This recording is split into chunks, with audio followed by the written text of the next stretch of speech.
Биз менен Көкбөрү Федерациясынын президенти Рамис Жунусалиев бир тууганыбыз. Кудай буйрса, мынакей бир ийгиликке жетип, кубанып турган убагы. Рамис мырза, ассаламу алейкум.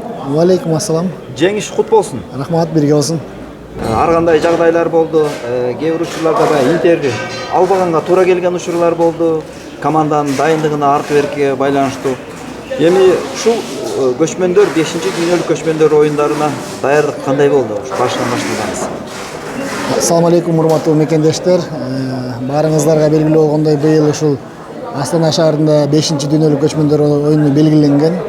Биз бул даярдыкты 9 май бүтүп, 10 май башлагандан баштап биз даярдык көрүп баштадык. Ысык көл жергесинде мындай айтканда биз эки кураманы биринчи даярдап баштадык. Бул Көкпардан курама команда жана Көкбөрүдөн курама команда аттарын даярдадык. Андан тышкары биз ушул Көкбөрүнү өнүктүрүү, жайылтуу максатында биз бөлөк мамлекеттерге дагы аттарды даярдап бердик. Ал Америка Кошмо Штатына, Россияга, Өзбекстанга жана Түркия мамлекетине биз атайын Кыргызстандан жогорку лигада ойногон мыкты аргымактарды алып келип, жалпы эсеби менен 78 атка алып келип, бул Астана шаарына алып келдик десек болот да. Баракелде. Негизи бизге дагы өтө таң калыштуу болду. Жеген чөбүнө чейин, иче турган сууна чейин ушунчалык баягы кылдат ар бир майда баратына чейин эсептеп келген экенсиздер да. Ошолор жөнүндө да айтып өтсөңүз. Мындай айтканда даярдыктар болуп аткан учурда ар кандай акча каражат сарпталат дегендей, бул жакка биз таң калтырдык элдин баарын. Ушу Бишкектен баштап бул жакка чейин сууңарды алып келип бердик сеңердерчи.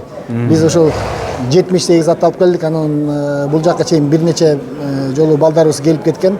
Аттай менен суусу кичине туздуураак экен, биздин аттар ишпей болбосун, эртеңки күнү чыркоо болбосун дегенсе, биротолу сууну да алып келелик деп туруп, мамлекетибиздин жардамы менен 24 тонна суусун алып келдик. Жем чөбүн алып келдик да бул жака. Баракелде. Эми оюнга кайта турган болсок, биз деле келгенибизде мына 5-күн болуп атат, бирок казак ошо эли, карапайым эли Көкбөрүнү жактырганын, мындай сыртка сүйлөөлөрдө мындай жолугуп калган учурларда дагы айтып атты да. Азыркы финалдык беттеш сиз ойлогондой өттүбү, кандай деп ойлойсуз? Бизди ынтымакка чакыра турган оюн болду ушул чынында? Өзүңүздөр көрдүңүздөр, биздин Көкбөрү курама командасы, Көкпар курама командасы бүгүн абдан жакшы оюн көрсөтүштү. Мындай айтканда, мен айтат элем, бир калыстын чечими жалпы ушул казак мамлекетинин жарандарына тийбеш керек да. Анткени азыр социалдык тармактарда дагы ушундай бир чечими үчүн бuyerden эки элдин ортосунда мындай ырк кетпеш керек деген ойду айтат элем да. Ошондуктан биз ар дайым ошо бул Көкбөрүнү өнүктүрүүгө биз даярбыз. Мен ойлойм, жакшы оюндардын баары алды деп. Баракелде. Келечекте кызматташуулар кандай болот? Аны мисалы оюндан кийин жетекчилер менен мындай байланышып сүйлөшүптөрбү? Эми биз бир жылдын ичинде көп ирет жолуктук. Казакстан Көкпар президенти менен, Көкпардын президенти Бауыржан ага менен, андан тышкары ушу Астана шаарында бир нече жолу жолуктук, Алматыда жолуктук, Бишкекте жолуктук, ушундай сүйлөшүүлөр жүрүп атты. Биз мындай айтканда Бауыржан Исабаев агабыз Көкпар федерациясына болгон мүмкүнчүлүктү түзүп берди. Албетте арасында мындай жумушун толук алып бара албай турган адистери бар экен, бирок мен ойлойм, келечекте эми биз ынтымакка келип оюнду өнүктүрүш керекпиз да. Баракелде. Рамис мырза, айтсаңыз, мен Кыргызстандан уккан жок элем, бул жерге келип угуп калдым. Күзүндө жаштар чемпионаты болот дегенде сөздү угуп калдым да. Мен ошол канчалык деңгээлде чындыгы бар Казакстанда? Эми бизде азыр мындай айтканда 4 айдан бери биз ушунча чарчадык да. Үй бетин көрбөй ушул балдары менен күнү түнү аттарды канча деген мындай караганда Кыргызстан курама командасынын 24 ат, бирок биздин ат 100 ат келип жүзат кетти дегендейчи. Арасынан тандалып андан тышкары бөлөк мамлекеттерге аттар тандадык. Балдарды канча деген ар кандай мындай өйдө бир жакшы бүгүн жеңиш болуп мындай таттуу болуп атпайбы? Бирок мунун аркасында көп мээнет турат да. Ошондуктан биз азыр өзүбүздүн башкармалык менен кеңешип ойлоп атабыз ошол октябрдын аягында Кыргызстанда чемпионат өткөрсөк депчи.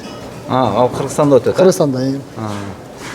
Ушул элдин ортосунда көпүрө болуш үчүн дагы бизге кандай иш-чаралар жасаш керек? Ушундай маданий иш-чаралар.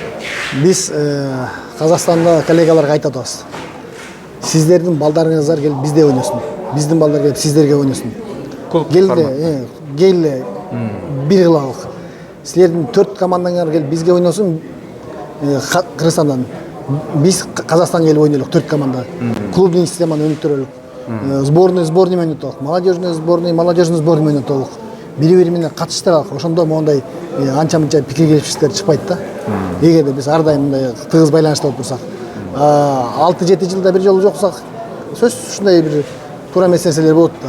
Мен ошол бизден ошол жалпы жааматыбызга канча деген балдар мээнет кылып чуркап жүрдү. Баарына ошол биздин өзгөчө ошол Көк Бөрү командасынын жетекчиси Адилет мырзага, Көк Бар командасынын жетекчиси Эрлан мырзага жана биздин көп адамдан турган командабызга ыраазычылык билгизем. Абдан жакшы иштер болду. Мындай көп мындай айтканда убакыт талап кылса да ошо бир команда болуп жакшы иштедик. Эң негизгиси ошол баары келип акча каражатка такалат эмеспи? Финансылык. Биз урматтуу президентибиз Садыр Нуркожоевичке ыраазычылык билгизебиз. Ошол бизге берген тапшырмасы Көк Бөрүнү өнүктүргүлө, Көк Бөрүнү даңазалагыла, Көк Бөрү бул спорт эки элдин ынтымагын алып келиш керек деген биз ошол тапшырмаларды толук аткардык. Буйруса биз дагы иштегенге даярбыз. Мен ойлойм, ал киши мындай айтканда жардамы абдан жогорку деңгээлде болду. Биз Көк Бөрү федерациясынын атынан, көрөрмандардын атынан ыраазычылык билгизебиз. Көк Бөрүнү өнүктүргөнгө биз дагы өзүбүздүн салымдарыбызды кошобуз.